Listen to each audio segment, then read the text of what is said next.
क्रान्तिकारी पार्टीहरू चुप लागेर बस्दैनन्। त्यो नयाँ पहल कदमी गर्नको लागि अभियानहरू सञ्चालन गर्छन्। यो अहिलेको राष्ट्रमा भ्रष्टाचार जसरी तपाईको चाहिँ भ्रष्टाचारले जोडो गाडेको छ, संस्थागत भ्रष्टाचारलाई दिन प्रतिदिन बढावा दिइरहेका छन्। यसका विरुद्धमा देशव्यापी रूपमा एउटा आँधीबेहरी सिर्जना गर्नुपर्छ भन्ने उद्देश्य छ। मोहन बहादुर किरणले नेतृत्व गरेको क्रान्तिकारी कम्युनिस्ट पार्टी नेपालले आज देशव्यापी रूपमा भ्रष्टाचार विरुद्धको अभियान उद्घाटन गरिरहेको छ र चोकहरूबाट ती दलालहरूलाई खबरदारी गरिरहेको छ। यो खबरदारी कार्यक्रममा उपस्थित हाम्रो पार्टी सर्वहाराको अग्रदष्टा क्रान्तिकारी कम्युनिस्ट पार्टी नेपालका 4 नम्बर ब्युरोका इन्चार्ज सेक्रेटरी, पार्टीका पिबिएम, पार्टीका सिसिएम, यो बिरो सभामा उपस्थित विभिन्न तह तबकाका कामरेडहरू, यो सुन्दर नगरी बजारमा उपस्थित आदरणीय आमा बुवा दाजुभाइ तथा दिदीबहिनीहरू, पत्रकार मित्रहरू, सुरक्षाकर्मी मित्रहरू, व्यापारी मित्रहरू, सबैमा क्रान्तिकारी कम्युनिस्ट पार्टी नेपालको तर्फबाट मेरो तर्फबाट स्वीकार्नुहोस् क्रान्तिकारी न्यानो अभिवादन। आदरणीय पिरिचन सुन्दाहरू, अहिले हाम्रो पार्टीले योभन्दा अगाडि हामीले जनसम्बन्ध विस्तार अभियान नेपालका 60 जिल्लाभन्दा धेरै जिल्लाहरूमा अभियान सञ्चालन गर्यौं। पश्चिमका 2 भूगोलबाट, पूर्वका 2 भूगोलबाट देशव्यापी रूपमा जनताहरूका समस्या के हुन्, जनताहरूको स्थिति के हो, वास्तविक स्थिति बुझ्नको लागि हामीले देशव्यापी अभियान सञ्चालन गर्यौं। तर देशव्यापी अभियान सञ्चालन गर्दै गर्दाखेरि ती नयाँ पीढी जनसमुदायहरूले हामीलाई सुझावहरू दिए। अहिलेको समस्या भनेको यो व्यवस्थाको सँगसँगै यो व्यवस्थाले संस्थागत रूपमा जुन भ्रष्टाचार अपनायो, यो भ्रष्टाचारका विरुद्धमा तपाईहरूले जनताको साथ दिएर सडकबाट सङ्घर्ष गर्नुहोस् भन्ने उनीहरूले सुझाव दिए।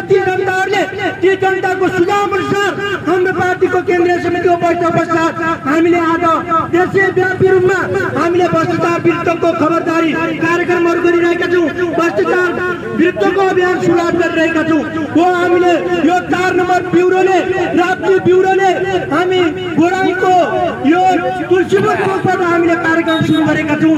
हामी यो कोन सभाबाट भन्न चाहन्छु, दाङ लगायत देशका सबै दलालहरूलाई भन्न चाहन्छु, दाङ लगायत देशका सबै भ्रष्टाचारलाई भन्न चाहन्छु, यो व्यवस्थालाई टिकाउन बसिरहेका ती शासकहरूलाई, ती दलालहरूलाई, ती संसदवादी पार्टीहरूलाई हामी भन्न चाहन्छु, तिमीहरू सकिने सकिने क्रान्तिकारी पार्टी, क्रान्तिकारी मान्छेहरू नयाँ ढङ्गले, नयाँ विचार ल्याएर नयाँ ढङ्गले फेरि जनतामा फर्किएको छ। हो हामी हाम्रो पार्टीको महासचिवले भन्नुभएको थियो, क्रान्तिकारीहरू बाघहरू सेलाएको बेला स्यालहरूले सडक कब्जा गर्छन्, स्यालहरू कराउँछन् उहाँले भन्नुभएको थियो। बिचमा स्यालहरू कराएका थिए, पक्षगमनकारीहरू बिचमा कराएका थिए। हो हामी सेलाएका थियौँ। फेरि नयाँ ढङ्गबाट क्रान्तिकारीहरू, हामी क्रान्तिकारी मान्छेहरू जुनमा रहेका छौँ। क्रान्तिकारी मान्छेहरू नयाँ ढङ्गले, नयाँ जनमानसलाई वैज्ञानिक समाजवादको ढङ्ग ल्याउनुको लागि, सङ्घीय जनगणतन्त्र ल्याउनुको लागि हामी नयाँ ढङ्गले आएका छौँ। त्यसो भएको हिसाबले आदरणीय पीडित समुदायहरू हामीले भनिरहेका छौँ, यहाँ नेपालमा अहिले पछिल्लो समय काण्डका भ्रष्टाचारका काण्डहरू मौलाइरहेका छन्। कहिले तपाईँको सहकारी काण्ड, कहिले लाउडा काण्ड, कहिले तपाईँको चाहिँ यो अहिले तपाईँको अहिलेका गृहमन्त्री तपाईँको चाहिँ भित्र भिक्षा अथवा उको नाममा मोसिरहेका छन्। तमाम खाले भ्रष्टाचारका काण्डहरू मोसिरहेका छन्। यसका विरुद्धमा सङ्घर्ष गर्नुपर्छ र सङ्घर्ष गर्नुको लागि क्रान्तिकारी जनताहरूलाई, क्रान्तिकारी मान्छेहरूलाई, क्रान्तिकारी पार्टीहरूलाई एकताबद्ध गर्नुपर्छ भन्ने उद्देश्य चाहिँ हामी आएका छौँ। आदरणीय पीडित जनसमुदायहरू, हो हामीले बिचमा हामीले 3 पार्टीको एकता गर्यौँ। 3 पार्टीको एकता पश्चात महाधिवेशन गरेर हामीले अभियानहरू चलाइरहेका छौँ। पहिलो अभियान हामीले जनतालाई सुसूचित र ब्युटाउने अभियान चलायौँ। दोस्रो अभियान भनेको हामीले शान्तिपूर्ण तरिकाले हामीले भ्रष्टाचारका विरुद्धमा हामीले आवाजहरू उठाउने हो। हामी चोकबाट आवाजहरू उठाउँछौँ। चोकबाट आवाजहरू उठाउँदै गर्दाखेरि तिम्रो शासन, तिमीले बन्दुकको धम्की दिएर हामीलाई आक्रमण गर्यो भने तिम्रा विरुद्धमा हामी बमबाड गर्न तयार छौँ। तिम्रा विरुद्धमा तिमी जसरी आउँछौ, तिमीहरूले कसरी दमन गर्छौ, त्यसरी हामी त्यसका विरुद्धमा हामी सङ्घर्ष गर्छौँ। आदरणीय पीडित समुदायहरू, अहिले यी शासकहरूले देशव्यापी रूपमा अहिले युवाहरू पलायन बनाइरहेका छन्। नेपालको पुँजी र प्रति अपराध गराइरहेका छन्। नेपालका युवाहरूलाई विश्व विश्व बजारमा मजदुरको रूपमा वर्करको रूपमा बेचिरहेका छन्। तर हाम्रो पार्टीको माग छ, हाम्रो विधायक समितिको माग छ, युवाहरूलाई विदेश बेच्ने होइन, युवाहरूलाई यी श्रमकार्यमा यी उत्पादनमा जोड्ने हो। योको लागि यो व्यवस्थाले गर्न सक्दैन। त्यसको लागि हामीले भनेका छौँ त्यो भनेको वैज्ञानिक समाजवादी व्यवस्था हो। हामीले सङ्घीय गणतन्त्रको कुरा गरेका छौँ। सङ्घीय गणतन्त्रमा मात्रै युवाहरूलाई यहाँ रोकेर यहाँ युवाहरूलाई तपाईँको चाहिँ यहाँ नेपालमा राखेर हामीले तपाईँको यहाँको श्रम कार्यमा यहाँको उत्पादन कार्यमा हामीले जोड्ने भनिरहेका छौँ।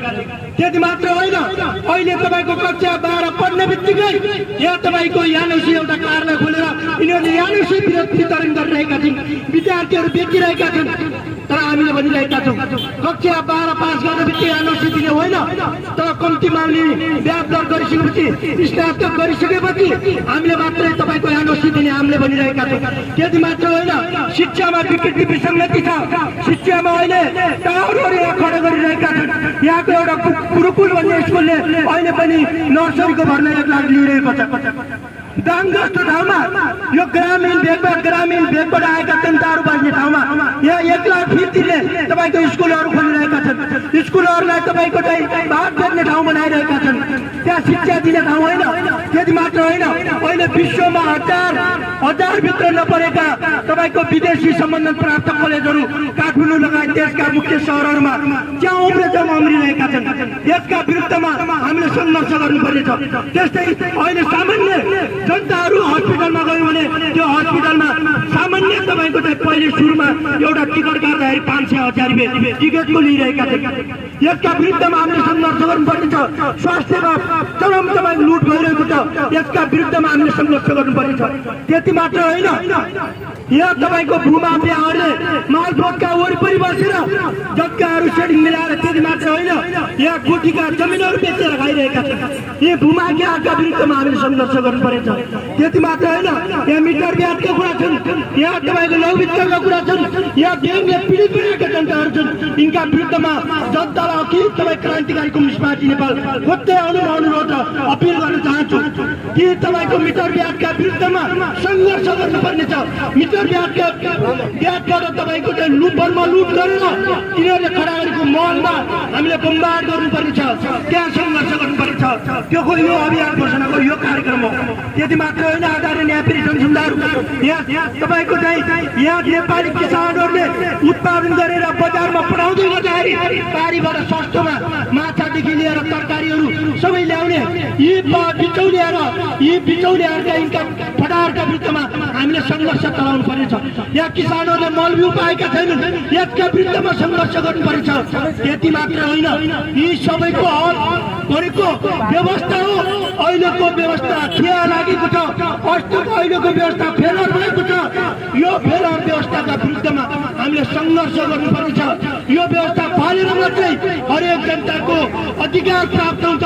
त्यसो भएको हिसाबले नेपालमा यहाँ कतिपयले तपाईँको जनवादी क्रान्ति भनेर ढङ पिँधिरहेका छन्। जनवादी क्रान्ति भन्नेहरू मात्रै पनि अतिवादी हुन्, यहाँ समाजवादी क्रान्तिहरू भन्नेहरू पनि अतिवादी हुन्। नेपालमा जनवादी क्रान्तिका केही कार्यभारहरू पुरा भएका छन्। 6 सालदेखि जनयुक्त हुँदै यहाँसम्म आउँदै गर्दाखेरि जनवादी क्रान्तिका काम भएन भन्ने होइन। जनवादी क्रान्तिका काम भएका छन्, तर पूर्ण जनवादी क्रान्ति भएको छैन। तपाईँको चाहिँ पूर्ण पुँजीवादी क्रान्ति भएको छैन। हामी पूर्ण पुँजीवाद ल्याउनु पर्नेछ। पूर्ण पुँजीवाद ल्याएर समाजवादमा सङ्क्रमण हुनुपर्नेछ। समाजवादमा सङ्क्रमण भएर समाजवादी व्यवस्था ल्याउनु पर्नेछ। त्यही भएर अहिले काङ्ग्रेसले समाजवादको कुरा गर्छ, एमालेले समाजवादको कुरा गर्छ, माओवादीले समाजवादको कुरा गर्छ, माओवादी लगायत विप्लवहरूले समाजवादी मोर्चा बनाइरहेका छन्। त्यसो भएको हिसाबले यहाँ तपाईँको पुँजीवादी क्रान्ति नगरिकन नेपालका माडेहरूको, नेपालका पुँजीपतिहरूको, नेपालका ती विनोद चौधरीहरूको, ती माडेहरूको सम्पत्ति कब्जा गरेर राष्ट्रिय पुँजीको विकास नगरिकन समाजवाद आउन सक्दैन। त्यसो भएको हिसाबले तपाईँको पुँजीवादी क्रान्तिका बाँकी कार्यभारहरू फुर्किलाहरू पार गरेर हामी वैज्ञानिक समाजवादमा जानुपर्नेछ। वैज्ञानिक समाजवाद हुँदै साम्यवादको यात्रा गर्नुपर्छ। त्यो साम्यवादको यात्रा अथवा साम्यवादको सपना कम्युनिस्टहरूले क्रान्तिकारीहरूले देख्नुपर्नेछ। त्यसो भएको हिसाबले अहिले क्रान्तिकारी कम्युनिस्ट आन्दोलनको मुख्य बाधक बनेको प्रतिक्रियावादी त छँदैछ, पक्षगमनकारीहरू त छँदैछन्, राजावादीहरू त छँदैछन्। तर रसिया हतौडाको लोगो बोकेर कम्युनिस्टको लोगो भिरेर तपाईको भरम पार्ने कति संसदवादी कम्युनिस्टहरू कति सुधारवादीहरूले पनि कम्युनिस्ट आन्दोलनमा उजुर पारेका छन्। तिनका विरुद्धमा पनि हामीले तपाईको जागरुक पैदा गर्नुपर्छ, तिनका विरुद्ध पनि हामीले सङ्घर्ष गर्नुपर्छ। त्यसो भएको हिसाबले हामीले यो सबै रीतिका विरुद्धमा सङ्घर्ष गरेर नेपालमा तपाईको पूर्ण पुँजीवाद ल्याएर वैज्ञानिक समाजवाद जानुपर्छ। वैज्ञानिक समाजवादमा मात्रै तपाईको जनताको समस्याको हल हुन्छ, त्यतातिर हामी जानुपर्छ। मामाका अगाडि माओलीको बयान बनाएको थियो, हाम्रा पार्टीका आधार नेताहरूले पार्टीको थप धारणको बारेमा विषय वस्तु राख्नुहुनेछ।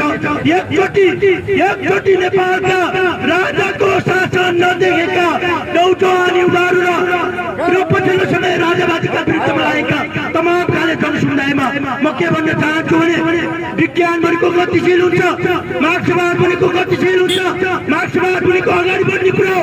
त्यसो भएको हिसाबले हामी 240 वर्ष पछाडि फर्किने होइन, हामी 6 सालमा फर्किने होइन। हामी त्यसो भएको हिसाबले अहिलेको व्यवस्थाभन्दा उत्तम र अग्रगमन व्यवस्था वैज्ञानिक समाजवादमा जानको लागि हामी राजावादीहरूलाई सडक कब्जा गर्न दिने होइन। नेपालका कल्लीहरू काठमाडौँदेखि लिएर 77 जिल्लाका चोक चौडाहरू राजावादीले होइन, अहिलेको राजनीति संसदवादी यी सुधारवादी दलाल पार्टीहरूले कब्जा गर्ने होइन। एकचोटि नेपालका युवाहरू नयाँ ढङ्गले सङ्गठित हुनेर नेपालका किसानहरू, मजदुरहरू, सबै किसिमका उत्पीडित जनसमुदायहरू आवश्यक पर्यो भने नेपालका आमाहरूको साथ लिएर दलाल संसदीय व्यवस्थाका विरुद्धमा बमबाद गरौँ, वैज्ञानिक समाजवादको झन्डा फर्काउँ, भ्रष्टाचारीहरूलाई कारवाही गरौँ, भ्रष्टाचारीहरूलाई सडकमा ल्याएर नाङ्गे ताल पारौँ भन्ने कुराहरू राख्दै म बिदा हुन्छु। हस्त क्रान्तिकारी अभिवादन।